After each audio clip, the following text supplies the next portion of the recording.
Assalamualaikum warahmatullahi wabarakatuh. Perkenalkan, nama saya Langlang Wirasantika. Saya adalah mahasiswa dari Universitas Mercubuana.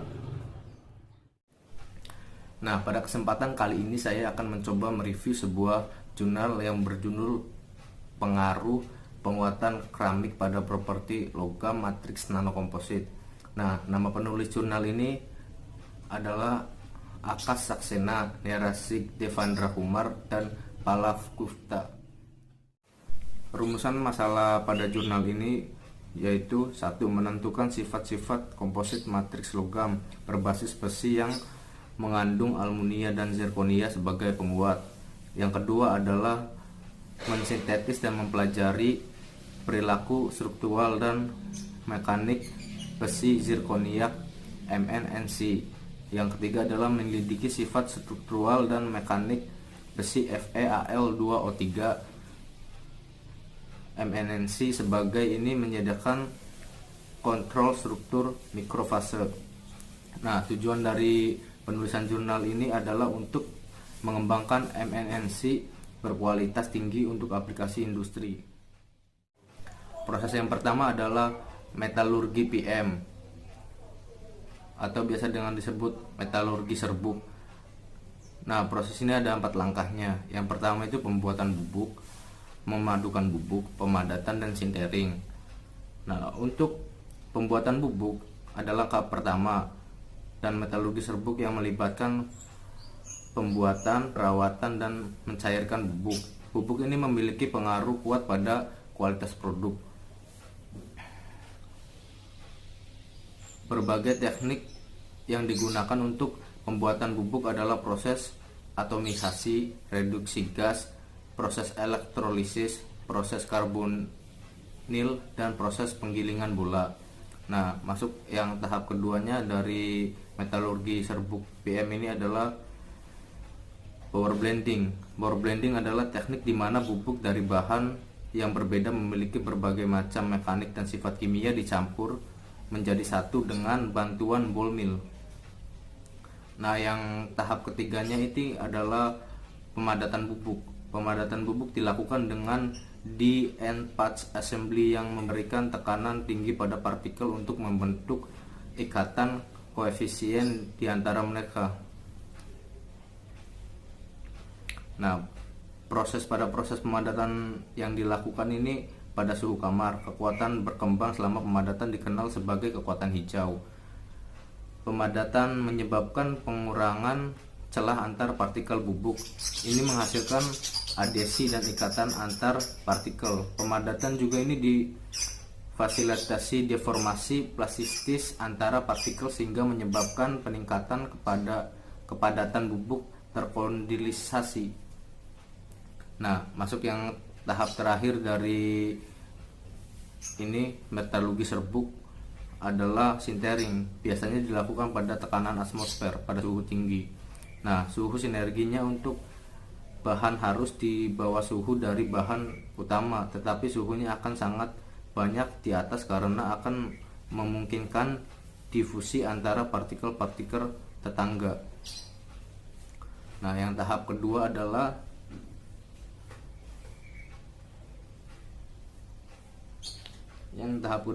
adu casting ya. Adu casting ini adalah teknik metalurgi keadaan cair di mana matriks logam dilebur dalam tungku diikuti dengan menambahkan tulangan keramik dalam bahan yang dilelehkan. Dengan demikian memperoleh dispersi yang melalui pengadukan. Langkah selanjutnya adalah pemadatan bahan lebih yang mengandung partikel turbulensi dari bahan keramik untuk diperoleh turbulensi fase terdispersi yang meningkatkan dalam matriks core 30% dari fraksi volume tabung tulangan cocok untuk pembuatan komposit. Memproses parameter selama tahap peleburannya ini dan pemadatan dimainkan sebuah peranan penting dalam distribusi partikel komposit yang dihasilkan oleh teknik ini. Nah, di bawah ini nanti ada saya kasih contoh gambar dari proses pemadukan casting ya. Nah, kita lanjut ke tahap yang ketiga, deposisi uap fisik (PVD) atau singkatan dari Physical Vapor Dispensing. Nah, di sini prosesnya pemadatan material langsung dari fase uap. Ini teknik melibatkan dua metode utama, subtering dan penguapan.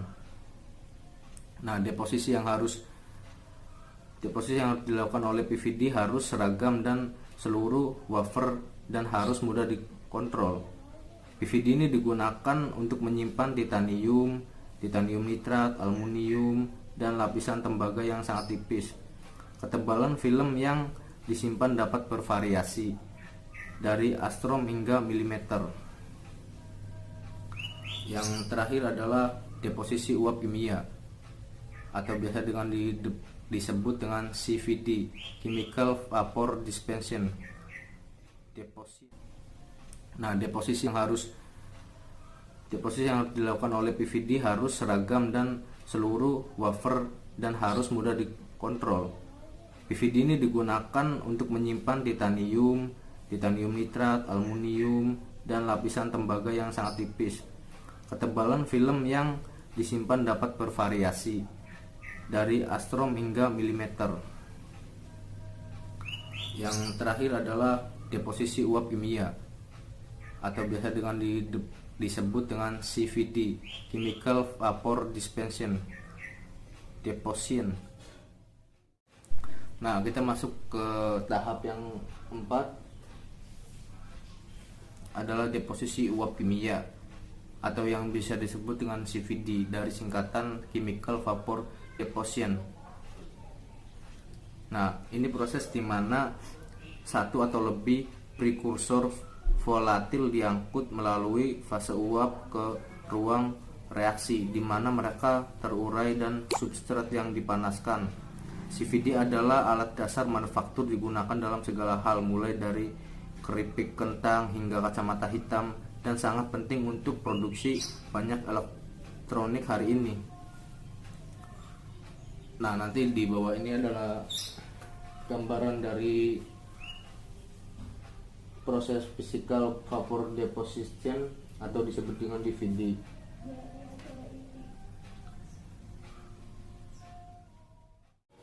Nah, kita masuk pada section penelitian. Si penulis ini meneliti sifat struktural dan mekanik sebagai menyediakan kontrol struktur mikrofase.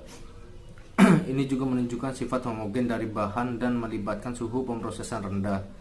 Bentuk awal MNC digiling dengan bola diikuti dengan pemadatan dan sintering selama 1 hingga 3 jam dalam lingkungan argon dalam kisaran suhu 900 sampai 1100 derajat Celcius. Ditemukan bahwa besi FeAl2O4 ini terbentuk yang mengarah pada peningkatan berbagai sifat seperti kerapatan, kekerasan, dan keawasan, resistensi, dan korosi masing-masing, dan melaporkan juga perilaku.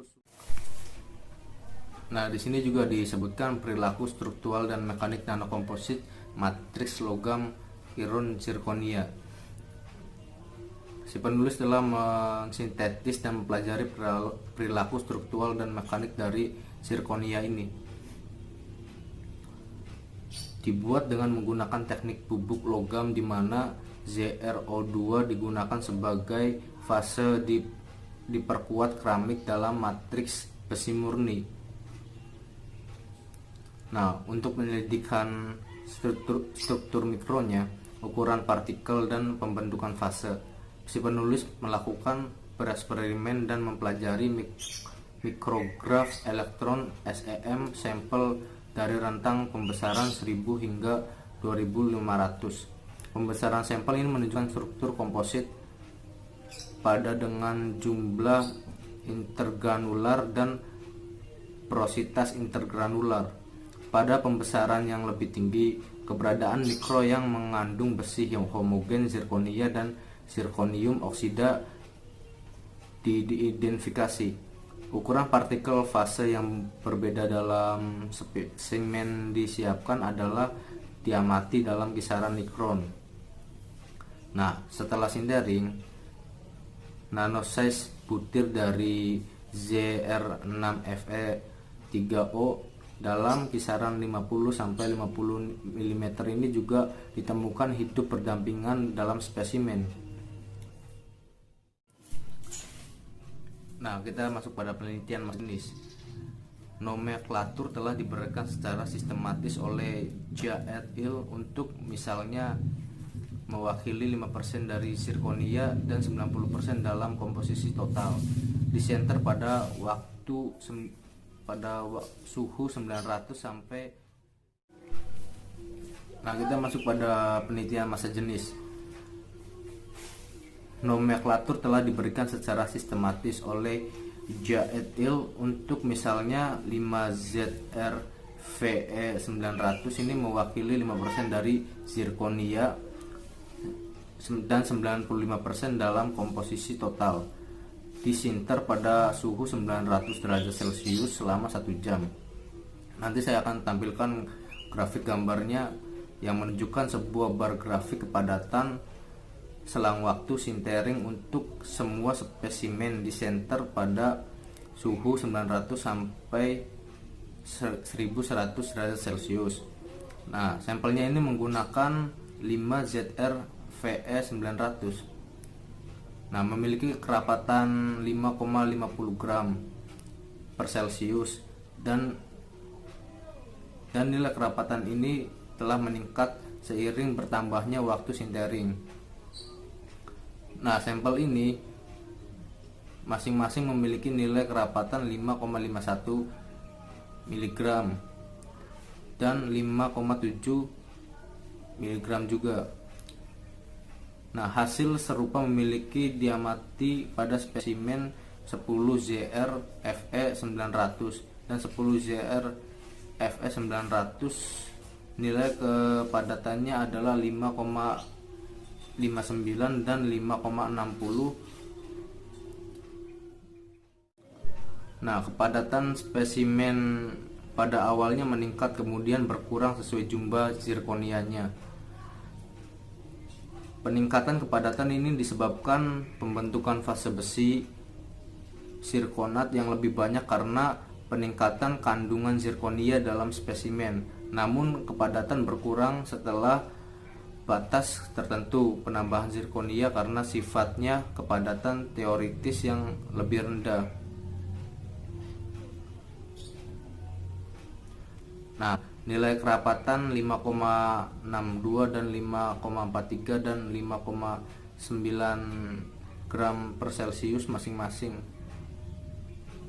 Nilai kerapatan sampel 1, 2, dan 3 ini adalah 5,23, 5,38 dan 5,40 gram masing-masing diplot pada gambar 8 nih. Nanti saya akan tunjukkan di video selanjutnya. Ditentukan memiliki kepadatan lebih rendah daripada yang disenter pada 900 sampai 1100 derajat Celcius. Nah, kita masuk pada section penelitian kekerasannya. Nah, ditemukan bahwa variasi dalam kekerasan spesimen disentis dikaitkan dengan variasi dalam zirconia konten.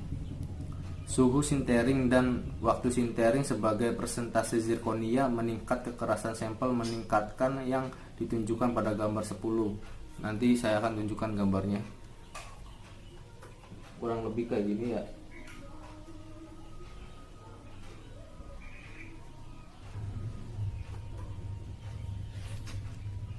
Ini adalah sebuah grafik dari peningkatan kekerasan untuk grafik batang waktu sintering pada suhu 1100 Celcius.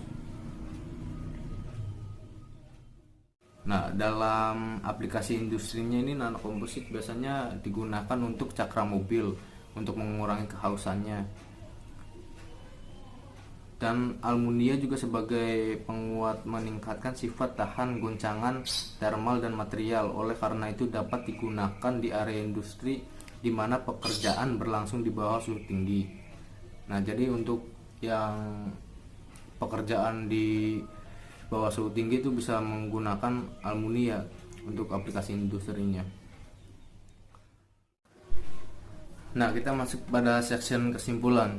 Makalah ini melaporkan teknik yang berbeda untuk pembuatan nanokomposit matriks logam dan peran parameter pengolahan dalam menentukan sifat-sifat komposit matriks logam yang berbasis besi yang mengandung almunia dan zirkonia.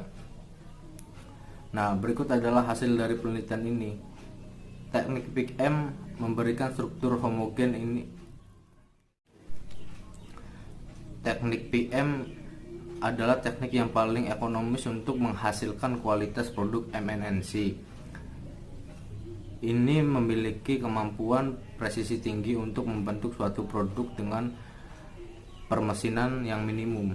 Jadi ya, teknik PM ini memiliki keunggulan, dia nggak perlu banyak mesin untuk melakukannya ya.